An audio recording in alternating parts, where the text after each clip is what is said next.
Allahu Ekber. Gel buldum. Allahu Ekber.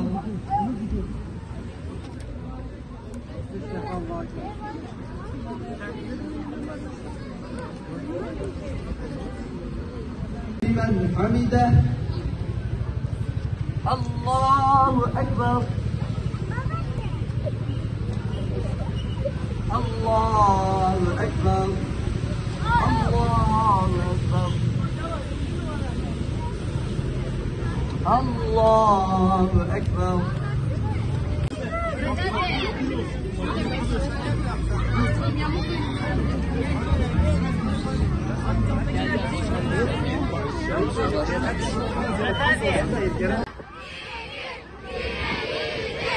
Namaz müminin miracıdır.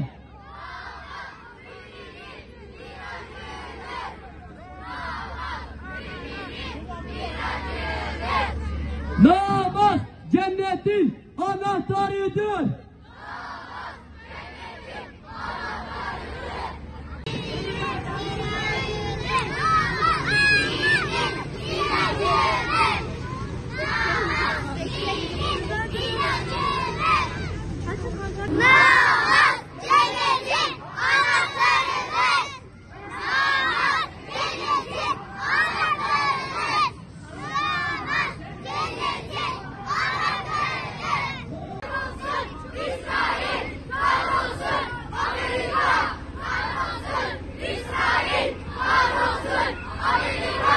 Kahrolsun İsrail, kahrolsun ABD.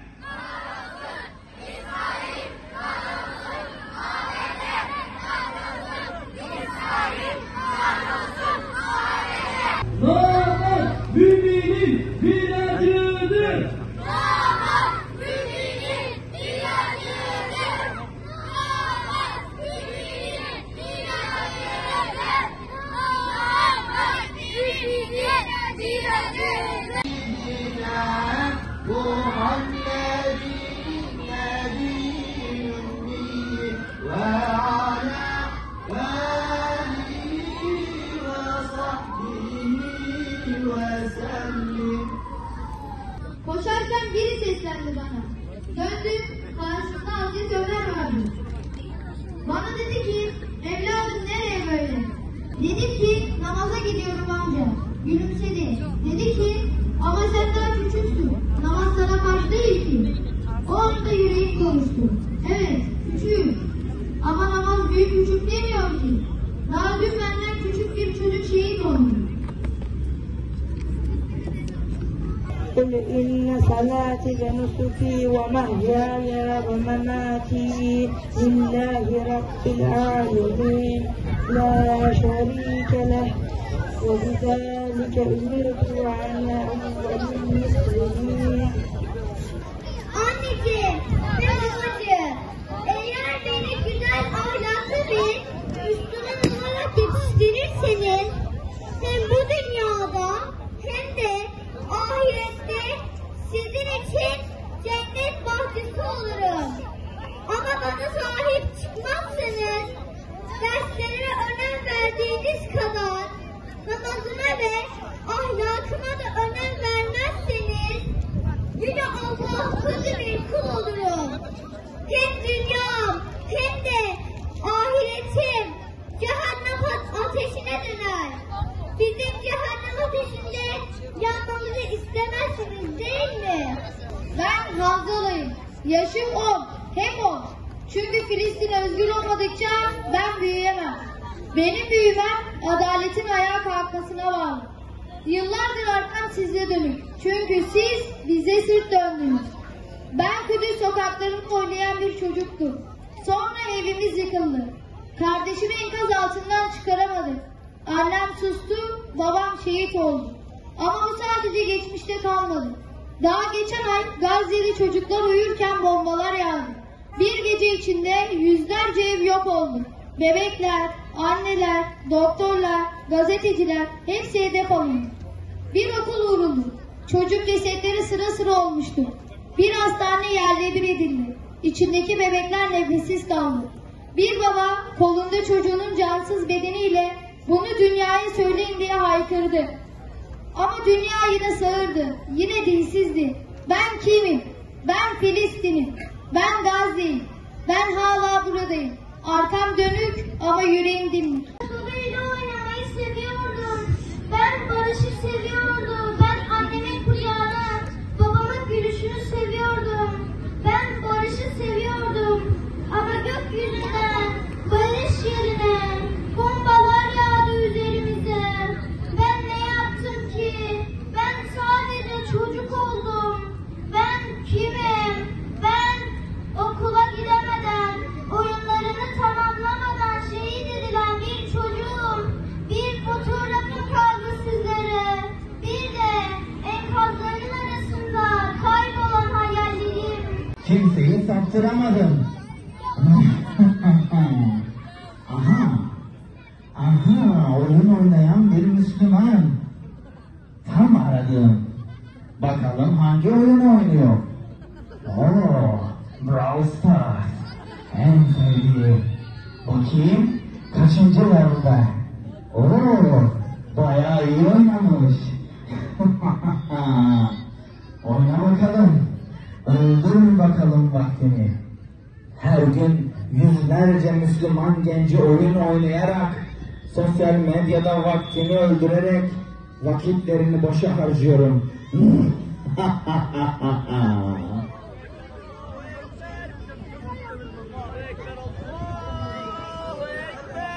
Aziz Allah, ezan okunuyor. Bu ne? Yeter! Bıktım bu neyden! Günde 5 vakit okunuyor. Kahroluyorum ha! Ezan bitsin de namazımı kılayım. Rabbim beni huzuruna çağırıyor. Ne? Namaz mı? Hayır! Gidemezsin! Senin daha yaşın ufak. Büyüyünce kılarsın. Hem bak, tam en heyecanlı yerinde. Fırsat varken bu level'ı geçmeye çalış dostum. Evet, en heyecanlı yeri ama Rabbimin huzurunda durmak daha heyecanlı. Evet, şimdi kalkıp abdest alacaksın. Namaz kılacaksın. Oho! Bir ton iş. Boş versen sonra kılarsın. Hem daha vaktin de var. Benim şimdi kalkıp camiye gidip namaz kılmam lazım. En hayırlı namaz vaktinde kılınan namazdır.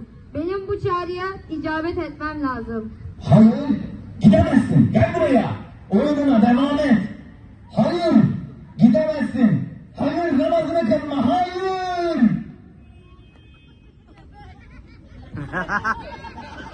Ben şeytan. Sizin en ezeli düşmanınızım. Adem oğullarından nefret ederim. Sizleri doğru yoldan saptırmak için her şeyi yaparım. Sizi kötülüğe çağırırım. Zamanınızı boşa harcamaya davet ederim. Anne babanıza kötü bir evlat, arkadaşınıza kötü bir dost yapmaya çalışırım. Allah'a iyi bir kul olmamanız için elimden geleni yaparım. Sizlere 5 vakit namaz kıldırmamak için çeşitli hileler ve pusular kurarım. Çünkü benim için en büyük kötülük namazınızı kıldırmamaktır. Anne ve babalara dönüyorum şimdi. Ey anne ve babalar!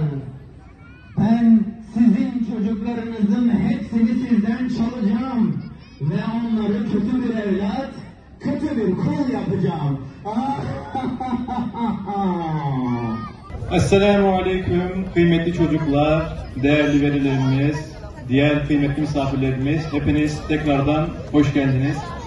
Bugün burada toplanmamızın amacı 15 gün boyunca süren Hayat Namazla Güzeldir programını noktalamak aslında. Bu 15 gün boyunca çocuklarımız namazı, abdesti ve bunun diğer gerekliliklerini öğrendiler. Bunun sonucunda namazın bizleri maddi ve manevi kirlerden arındırdığını, bununla birlikte namazın müminin miracı olduğunu kavramaya çalıştılar. Bizim bu programımızın asıl hedef kitlesi 7 ve 10 yaşındaki çocuklardı. Peki bunun sebebi neydi? Peygamber Efendimiz sallallahu aleyhi ve sellem buyuruyor ki çocuklarınıza 7 yaşından itibaren namazı öğretiniz. Evet, biz de bu sebeple çocuklara böyle bir program uyguladık. Bunun peki sebebi neydi? 7 yaşın sebebi nedir? Çünkü bizim çocuklarımız masumdur. Çünkü çocuklar günahsızdır. Çünkü çocuklar temizdir. Bu sebeple bizler çocukların kalbine mayayı bu şekilde namazla uygun olan yaşta vermeye çalışacağız ve bu şekilde çocuklarımızı muhafaza edeceğiz Allah'ın izniyle. Bugün ne yazık ki okulda, sokakta veya çevrede çocuklarımızı bu bilinçten uzaklaştıracak çok fazla faktör var. Namazdan, Allah'tan uzaklaştıracak çok fazla faktör var.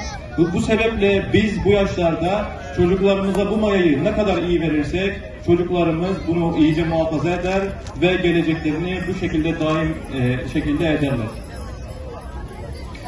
Bizim çocuklar 15 gün boyunca namaz eğitimi aldınız. Namaz sizin de öğrendiğiniz gibi sadece bir ibadet değildir. Yani sadece bazı hareketleri yaptığınız bir ibadet değildir. Namaz insanın bütün hayatını kavrayan bir aslında yaşama biçimidir.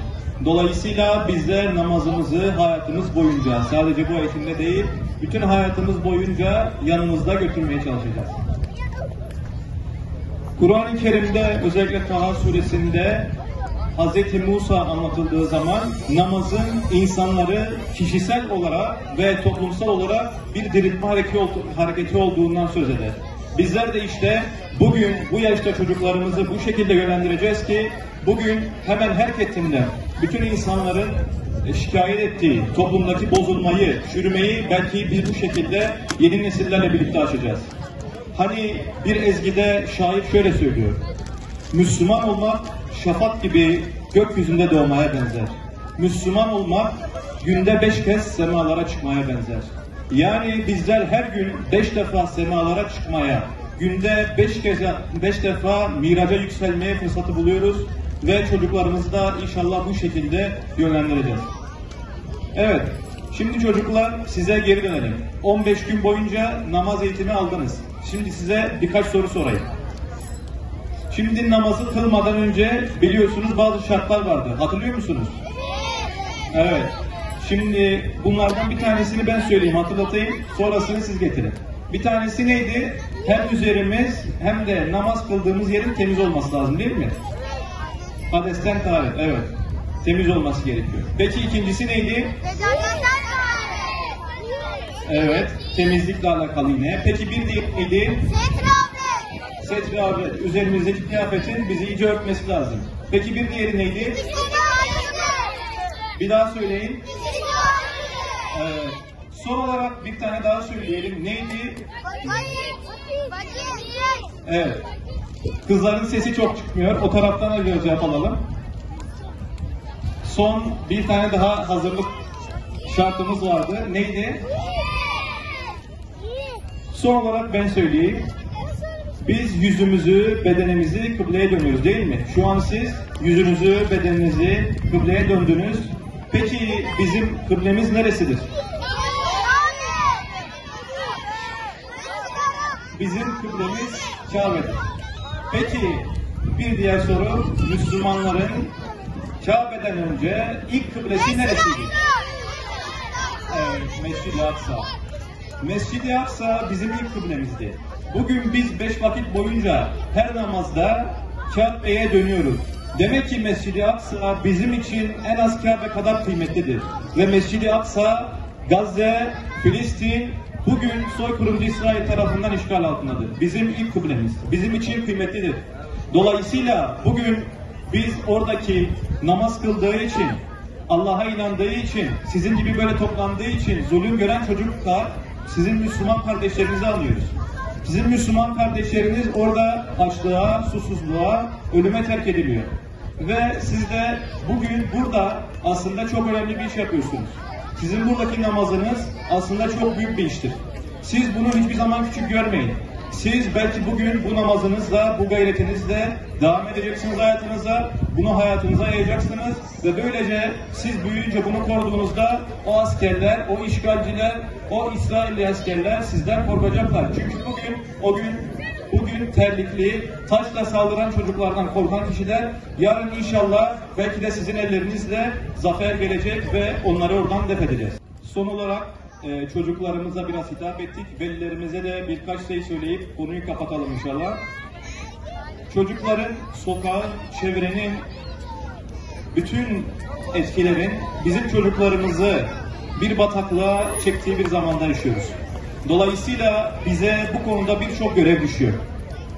Biz evlerimizi, ailelerimizi, yuvalarımızı bu etkilere karşı bir kale konumuna getirmemiz gerekiyor. Peki bunun yolu nasıl olacak? En başta biz bunu kendimiz yaşayacağız. Kendimiz yapacağız, onlara örnek olacağız. Biz had dilimizle onlara anlatacağız, onlar da bizi izleyecekler ve bizi örnek alacaklar. Namazlarımızı vaktinde kılacağız ki vakit bilinci olan çocuklarımız olsun. Namazlarımızı cemaatle kılacağız ki cemaat bilinci olan çocuklarımız olsun. Evimizi bir kale hükmüne getireceğiz ki çocuklarımız kötülüklerden korunsunlar. Unutmayalım ki çocuklar bizlerin aynasıdır. Bugün biz çocuklarımıza ne verirsek, onlara ne gösterirsek yarın onlardan onu görürüz. Dolayısıyla onlara ne vereceğimize, bize ayna tuttuklarına dikkat edelim ve bütün hayatımızı buna göre idame ettirelim. Allah bizleri örnek olacak, haliyle ayna olacak kullardan eylesin. Çocuklarımız için kale olacak, evlerimizi bize birer mektep kılsın. Bizlere namazı hayatının merkezine yerleştirmiş nesillerden eylesin ve bizlere böyle nesiller geçiştirebilmeyi nasip etsin. Ve bizleri bir gün, bugün burada toplandığımız gibi özgür olan Mescid-i Aksa'da da toplanıp çocuklarımızla beraber bu şekilde namaz kılmayı da nasip etsin. Allah'a emanet olun. Esselamu Aleyküm ve Rahmetullahi ve Berekatuhu. Bismillahirrahmanirrahim. Ey Kabe'nin Rabbi olan Allah, bizi, ana babamızı ve sana inanan müminleri bağışla. Amin. Ya Rabbi, bizi namazı seven kullarından eyle. Sabahları uyanmayı, secdeye kapanmayı kolaylaştır bize. Her rekatta kalbimizi sana yaklaştır. Allah, namazda sadece kendimiz için değil, Müslüman kardeşlerimiz için dua etme şuurunu nasip et.